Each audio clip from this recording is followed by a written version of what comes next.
യഥാർത്ഥ മുഖ്യമന്ത്രി കെ.സിയോ, വി.ഡി വെറും ഡമ്മിയോ?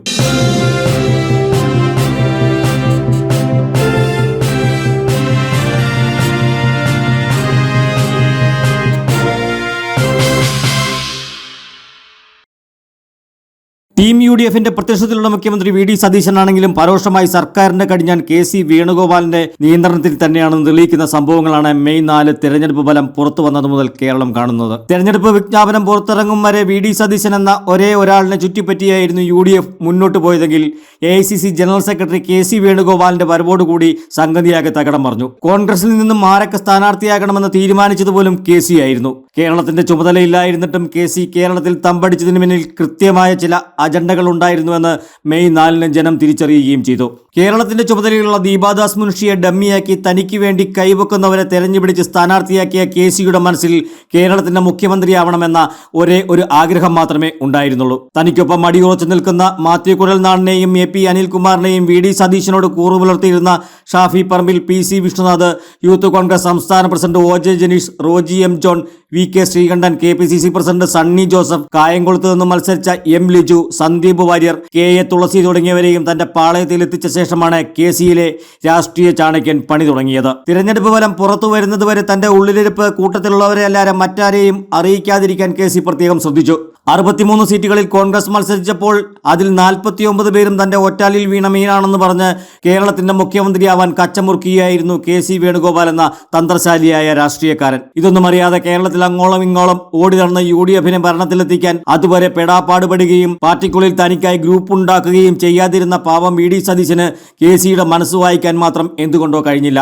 കെ.സിയെ പോലെ തന്നെ മുഖ്യമന്ത്രി കസേര കണ്ട് മനപ്പായസം കുടിച്ചു നടന്ന രമേശ് ചെന്നിത്തലയും താനാണ് യോഗ്യനെന്ന അവകാശവാദവുമായി രംഗത്തെത്തി. ചർച്ചകൾ ഡൽഹിയിലേക്ക് നീണ്ടു. 10 കൊല്ലം നീണ്ട കാത്തിരിപ്പിന് ശേഷം സർക്കാർ ഉണ്ടാക്കാൻ പണിയെടുത്ത വി.ഡി സതീശൻ പടിക്ക് പുറത്താവുമെന്നറിഞ്ഞ ജനം ജില്ലകൾ തോറും അദ്ദേഹത്തിന്റെ പിന്തുണ പ്രഖ്യാപിച്ച് സംഘടിച്ചതോടെ ഹൈക്കമാൻഡും വട്ടത്തിലായി. 11 നാളുകൾ നീണ്ട മാരത്തോൺ ചർച്ചകൾക്ക് ശേഷം ജനഹിതം തിരിച്ചറിഞ്ഞ ഹൈക്കമാൻഡ്, പ്രത്യേകിച്ച് സോണിയാഗാന്ധിയും പ്രിയങ്കയും സതീശൻ തന്നെ മുഖ്യമന്ത്രിയാകട്ടെ എന്ന് തീരുമാനിക്കുകയായിരുന്നു. മുഖ്യമന്ത്രിയാവില്ലെന്നറിഞ്ഞതോടെ കെ.സി വേണുഗോപാൽ രമേശുമായി ചേർന്ന് നടത്തിയ ഗൂഢാലോചനയാണ് സതീശനെ വീണ്ടും വെട്ടിലാക്കിയത്. താൻ മന്ത്രിസഭയിലേക്കില്ലെന്നും എം.എൽ.എ സ്ഥാനം പോലും രാജിവെക്കാൻ തയ്യാറാണെന്നും പറഞ്ഞ് രംഗത്തെത്തിയെങ്കിലും പിന്നീട് അടവ് മാറ്റിയ രമേശ് തനിക്ക് ആഭ്യന്തര വകുപ്പും മന്ത്രിസ്ഥാനവും തന്റെ ഒപ്പം നിൽക്കുന്ന അൻവർ സാദത്തിനെയും ഐ.സി. ബാലകൃഷ്ണനെയും മന്ത്രിസഭയിൽ ഉൾപ്പെടുത്തണമെന്നുള്ള ആവശ്യവുമായി രംഗത്ത് വന്നു. ഇതിനു പിന്നിലും കെ.സിയുടെ കയ്യൊപ്പുണ്ടായിരുന്നു. അൻവറിനും ഐ.സി. ബാലകൃഷ്ണനും മന്ത്രിമാരായില്ലെങ്കിൽ മന്ത്രിസഭയിലേക്കില്ലെന്ന് പറഞ്ഞ രമേശ് ചെന്നിത്തല തനിക്ക് കിട്ടിയ പദവിയിൽ പിന്നീട് ഒതുങ്ങുകയും ചെയ്തു. മുഖ്യമന്ത്രി എന്ന നിലയിൽ മന്ത്രിമാരെ നിശ്ചയിക്കാൻ പോലും കഴിയാത്ത വിധം സതീശനെ സമ്മർദ്ദത്തിലാക്കാനുള്ള തന്ത്രങ്ങളുമായി വീണ്ടും കെ.സി വേണുഗോപാൽ രംഗത്തെത്തി. മാത്യു കുഴൽനാടൻ അടക്കമുള്ളവരുടെ ലിസ്റ്റുണ്ടാക്കിയെങ്കിലും കുഴൽനാടനുള്ള മന്ത്രിസഭയിലിരിക്കാൻ തങ്ങൾക്ക് ബുദ്ധിമുട്ടുണ്ടെന്ന് ലീഗ് തുറന്നു പറഞ്ഞു. കെ.സി തയ്യാറാക്കിയ മന്ത്രിപ്പട്ടികയിൽ നിന്നും കുഴൽനാടൻ ഒഴിവായെങ്കിലും മന്ത്രിമാരുടെ എണ്ണത്തിൽ കെ.സി തന്നെ മേൽക്കോയ്മ നേടി. വി.ഡി സതീശന് ഒന്നും ചെയ്യാൻ കഴിയാത്ത അവസ്ഥയും. 11 മന്ത്രിമാരിൽ 8 പേരും കെ.സി മുഖ്യമന്ത്രിയാവാൻ വേണ്ടി കൈവക്കിയവരായിരുന്നു. പ്രധാന വകുപ്പുകളും കെ.സി പക്ഷം കൈക്കലാക്കിയതോടെ ലീഗ് ഒഴികെയുള്ള ഘടകകക്ഷികളും വകുപ്പുകളെ ചൊല്ലി സതീശനുമായി കലഹിച്ചു. A P. Anilkumar, M. Liju, P C. Vishnunath, O J. Janeesh, K I. Thulasi, Roji M. John, Sunny Joseph, T. Siddique തുടങ്ങിയവർ കെ.സി പക്ഷത്തെ മന്ത്രിമാരായി മാറുകയും ചെയ്തു. ഷാനിമോൾ ഉസ്മാനെ മന്ത്രി പദവിയിൽ നിന്നും ഒഴിവാക്കി ഡെപ്യൂട്ടി സ്പീക്കറാക്കി. ബിന്ദു കൃഷ്ണയ്ക്ക് മാത്രമാണ് സതീശ പക്ഷത്തു നിന്നും മന്ത്രിയാവാൻ കഴിഞ്ഞത്. മലബാർ ക്രിസ്ത്യൻ കമ്മ്യൂണിറ്റിയിൽ നിന്നും 2 പേരെ മന്ത്രിയാക്കിയപ്പോൾ ലാറ്റിൻ കമ്മ്യൂണിറ്റിയിൽ ഉൾപ്പെട്ട എം. വിൻസെന്റിനെയും ടി.ജെ. വിനോദിനെയും ഒഴിവാക്കി. ഓർത്തഡോക്സ് സഭയ്ക്കും ഇത്തവണ മന്ത്രിയില്ല. ചാണ്ടി ഉമ്മനെ കെ.സി പക്ഷം വെട്ടിയതിനെതിരെ ഓർത്തഡോക്സ് സഭയും രംഗത്ത് വന്നിട്ടുണ്ട്. യാക്കോബായ സഭയ്ക്ക് ഒരു മന്ത്രിയെ കിട്ടിയത് കേരള കോൺഗ്രസിലെ അനൂപ് ജേക്കബിലൂടെയാണ്. 3.5 കോടിയോളം ജനങ്ങളുള്ള കേരളത്തിൽ കഴിഞ്ഞ 10 കൊല്ലമായി അധികാരത്തിന് പുറത്തിരുന്ന കോൺഗ്രസ് മുന്നണിക്ക് ഇത്തവണ 102 സീറ്റുകളുടെ അമ്പരിപ്പിക്കുന്ന വിജയം കിട്ടുന്നതിന് പിന്നിൽ ഒരേ ഒരു കാരണമേ ഉള്ളൂ. 1ഉം 2ഉം പിണറായി സർക്കാരിന്റെ ഭരണത്തിന് ഇനിയെങ്കിലും മാറ്റം വരണം. CPM മുന്നണിയെ എന്ത് വില കൊടുത്തും ഇത്തവണ പരാജയപ്പെടുത്തണം. ഇത്തരത്തിൽ ചിന്തിച്ചവരും അതിനായി പണിയെടുത്തവരും കോൺഗ്രസും അവർക്കൊപ്പമുള്ള ഘടകകക്ഷികളും ആയിരുന്നില്ല. മറിച്ച് പിണറായി സർക്കാരിനെ താഴെയിറക്കണമെന്ന് ആഗ്രഹിച്ചത് ഇടത് പാർട്ടികൾ തന്നെയാണ്.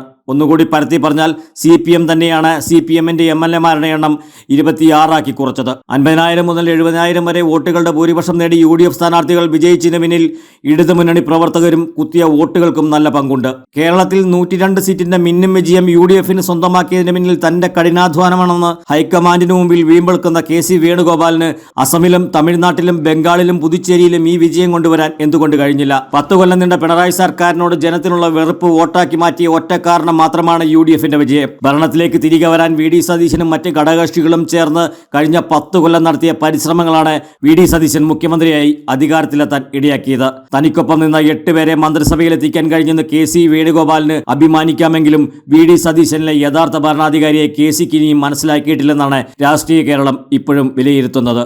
A to Z news Malayalam 24.